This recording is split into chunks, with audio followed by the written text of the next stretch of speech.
Hello and welcome to Cooking the Books with Heather.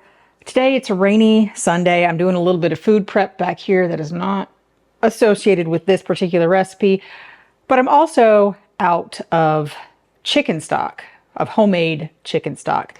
So today we're going to be making hot broth at Castle Leoch, or brown chicken stock, from Teresa Carl Sanders' first Outlander kitchen book, because I do have enough frozen bits of chicken from, well, they were frozen from my freezer from anytime I spatchcock a chicken or debone or take off the little wings. So if I buy whole wings and we're just making like buffalo wings of some sort, I put all the wing tips in here.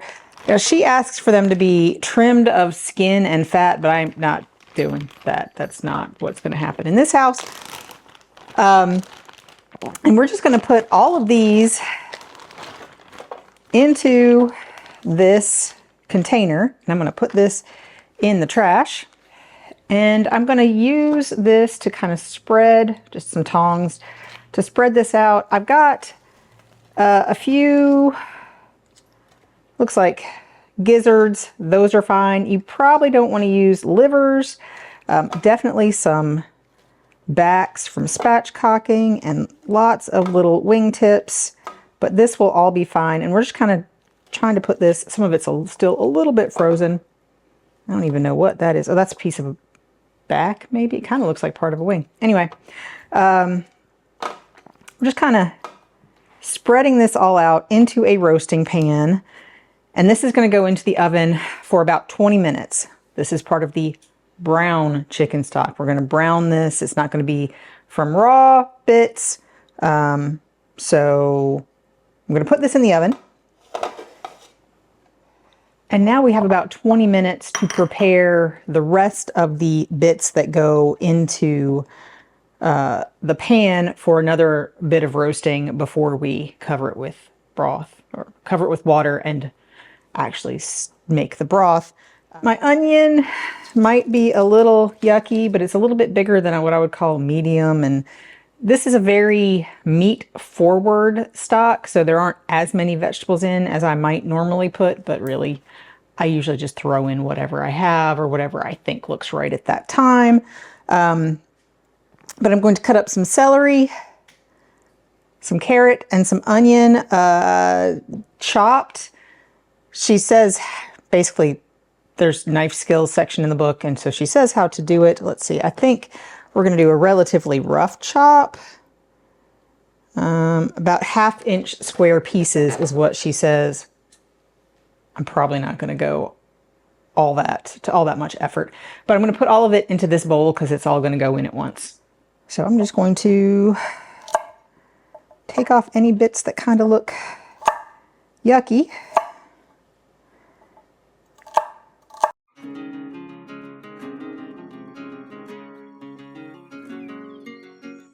The last thing I need to get ready, I don't need it for a while, but it won't hurt to have it ready, is to make a bouquet garni with some herbs and stuff. Instead of using cheesecloth, which is usual, I am going to use my tea ball, which we use a lot for spiced cider because it's a large tea ball. It's just something that allows the water to get in, but the spices not to get out. So in here, I'm going to put some bay leaves, some fresh thyme. I'm going to count out some peppercorns.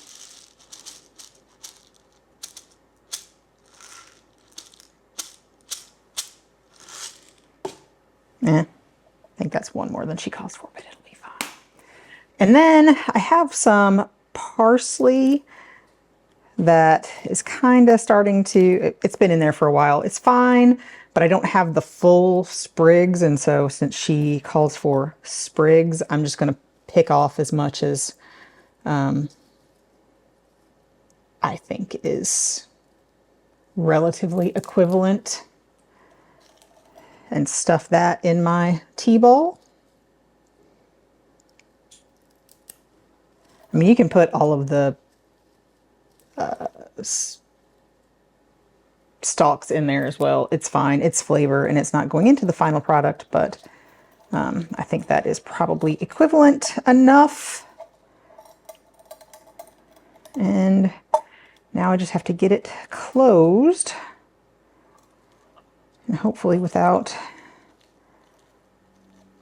letting my spices, my herbs out. Good enough. Has a little locking mechanism. I am going to strain it when I'm done, so it'll be fine even if I don't do this. But now we're ready.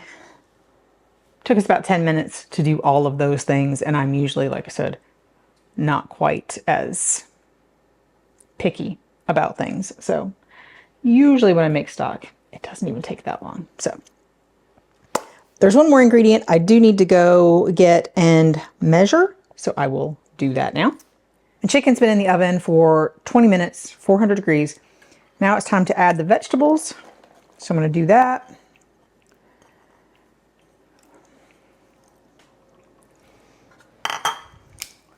Kind of spread it around a little bit. There we go.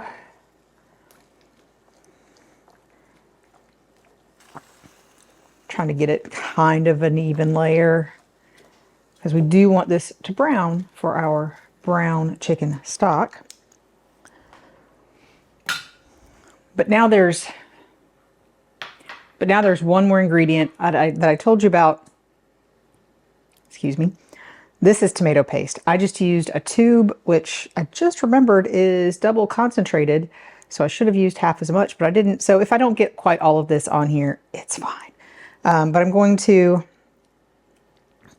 try to brush our bones and our vegetables with some of this tomato paste. This is not something I would normally do for chicken stock, but we're following the recipe. And I'm sure it will be just fine and not just taste tomatoey. And if it does, I'm sure it's my fault for using the double concentrated and forgetting, but that's okay. So I'm just going to get as much of this on here as I can. I don't think it's really going to stick to the vegetables very well, but that's okay as well. It's sticking pretty well to the chicken, however, which had a bit of time already. That is plenty, I am sure. All right, this goes in the dishwasher, and this goes back in the oven, 400 degrees, still for another 15 minutes until the vegetables just begin to brown. So we're not looking for a lot of char or anything, but we're looking for some brown for our brown chicken stock. My vegetables and chicken just came out of the oven, and it looks great to me. Smells delicious, smells chickeny. I'm supposed to use a slotted spoon and try to not get as much of the fat as possible, but I hate that. I'm going to strain it of fat anyway. I have a fat strainer, and I feel like there's a lot of flavor in any of the brown bits that are on the bottom here. And plus there's a lot of liquid that has come out that will just make our stock better. So I'm going to take the big pieces, put them in my stock pot.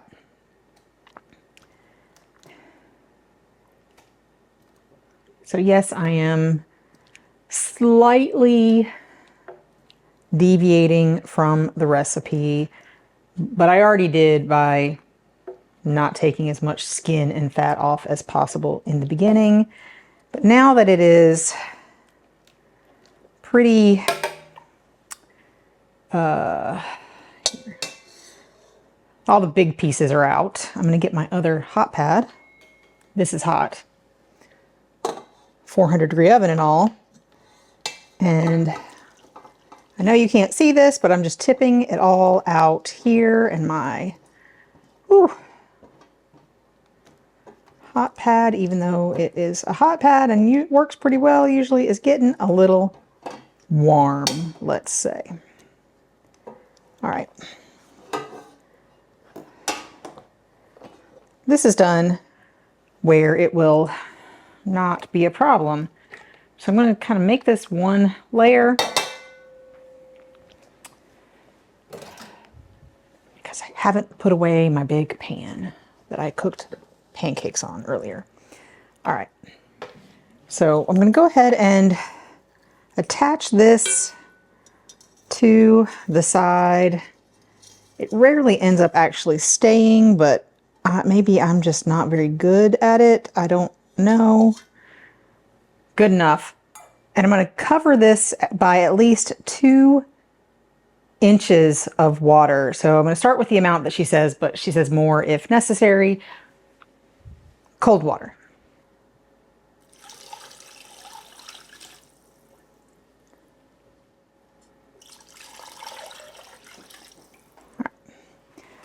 So this is the 2 quarts that she says to start with. It is covered kind of barely. I'm going to go with probably another quart at this point, just to make sure that it is all covered by at least 2 inches. I feel like at this point you can't really have too much water because at the end you can always boil it down and reduce it if you want to have less, if you feel like the flavor is not concentrated like you would like. I'm going to call this good. This is going to go over on the stove on high heat just to come to a boil. And we'll bring the camera over there briefly after that happens to show you one more thing. And then we just have to let it simmer for a while. So we'll show you the one other thing that we may need to do to this in just a second. So we're bringing this to a boil over high heat currently. So I really miss power boil on my old stove. But we're almost there. So this is finally starting to come up to a good boil, at which point we're supposed to turn it down to low to keep it at a simmer. And we're going to simmer it for at least 2 hours uncovered. But we have to keep checking on it to see if it needs more water, to see if it needs, covered. It needs to keep the bones and vegetables covered. The other thing we need to do, according to the recipe, is skim off some of these impurities. So I don't know how well this is going to work. That's not working. This particular spoon is supposed to be like a skimmer for this, but it doesn't seem to be doing anything. So let me get a regular spoon. I don't normally actually do this because I don't really care. I don't have a chef boss who's going to be able to tell me that, oh, you didn't skim it enough, it has the wrong things, it's a little cloudy. I don't care. But we will do it a little bit. If it looks really gross, sometimes it looks kind of gray and yucky, you can do that. But in my experience, it tends to get boiled into the stock and go away. So it's not always up on top. And I'm sure that leaves my stock less pure. I'm going to adjust the heat. She says low heat so that it is sort of just simmering. Simmering means like 2 or 3 bubbles every so often, but not like this is a little too much. So this is a little too much. So I'm gonna keep it, I usually keep it at like 2 or 3 on my stove. I'll check it. So I'm about to go run some errands and just leave this sitting here. It'll be done in a couple hours, and then we'll show you what we have to do at that point. Probably just strain it.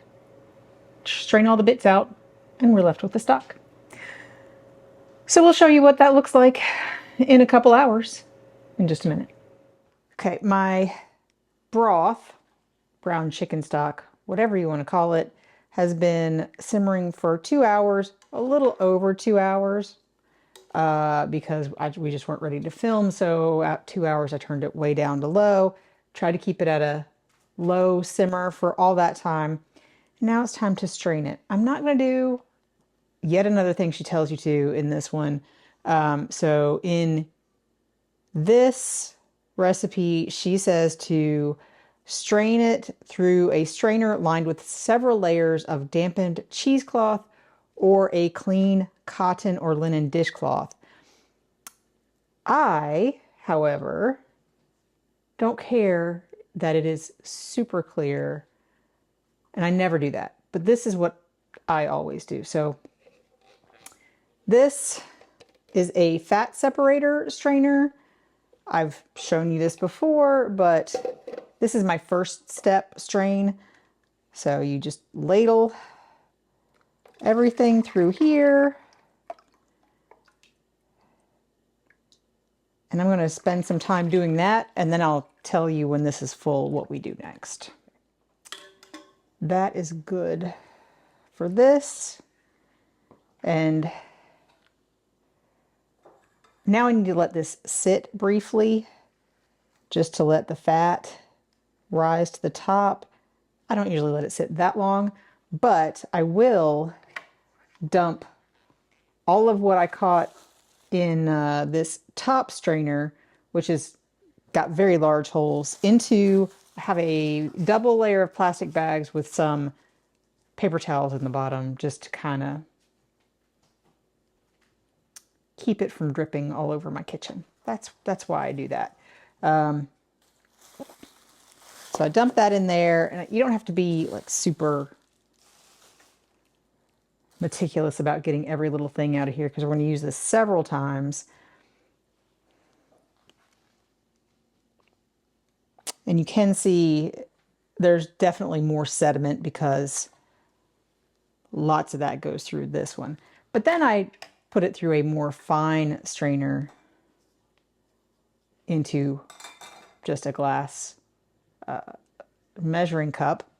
And then I pour it from there into here. So it's sort of this is just a plastic storage container that will hold about 2 quarts, which is supposed to be about what I made. We'll see. And then we can cool it quickly and use it. I think she says use it in the fridge. You can keep it in the fridge for up to 5 days or freeze it for up to 6 weeks. I will keep it for way longer than 6 weeks, but that's fine. So this comes out. You keep it in there to keep the fat, the little bit of fat that would come up there, down. And then just pour this in there, but you have to stop when you see the layer of fat getting close to the opening there. And I'm usually not too worried about getting all of it out of there, because I do this several times. You can see definitely got a little bit more stuff out of this. Usually I kind of rinse that in the sink, because that's the only way to get those little bits out. And pour this in here. You see my nice brown chicken stock. It's not super clear, so you do what makes you happy. It will be much more clear and have less little bits of stuff in it if you strain it through cheesecloth. So I'm going to do this at least twice.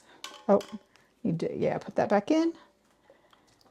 And then we'll show you what it looks like. Looks like I made almost exactly 3 quarts. Recipe says 2, but you know, you always want to cover it with water, and that's how much it made. I'm going to wait for the T-ball to cool down a little bit before I dump everything out. That just goes in the dishwasher.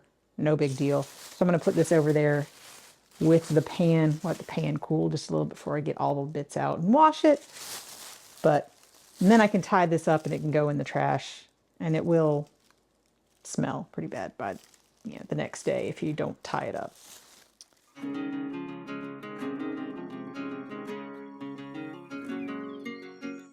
Since I don't know what this tastes like, and I'm really interested to know how much sort of tomato flavor, if there is any tomato flavor in it, since I've never done that before, I am going to pour myself a little bowl, and I'm going to salt this. Well, I'm going to taste it without the salt. I don't think it's going to taste like much, honestly, because there's no salt in this, unless there was a little bit in the tomato paste. Doesn't taste like much, doesn't taste very good. It needs salt. So I'm just going to put just a little bit of salt in there, give it a taste.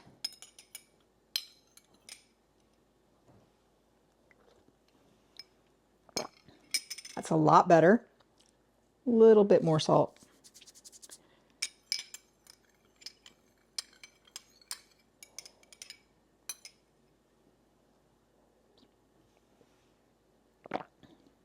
Tastes like chicken broth. I'm certainly not getting an overpowering tomato flavor. It's really good. I think it would make great soup. I know that when we made Claire's roast chicken, which I'll link up there, she says that you should use the brown chicken stock for the gravy on that one. We didn't have it, so we didn't. But now we have it, so I'm going to have to look through the book and see if there's anything in specific that we should use this for. If not, I'll just use it for, all of my stock needs. So I have 3 quarts here, approximately. So sometimes I can it, sometimes I freeze it. It depends. I do have a pressure canner. And I like having it available for sauces and soups and things. So yeah, I like this. I may add that tomato step if I want a brown chicken stock. Sometimes I want it lighter, sometimes I want it darker. I think the tomato does make a little bit of a difference, but it does not make it taste like tomato. So if you're interested, give it a try. If you've enjoyed watching me make this, please give me a thumbs up, hit the subscribe button, and come back and watch me make something else next week. Maybe with this. We'll see.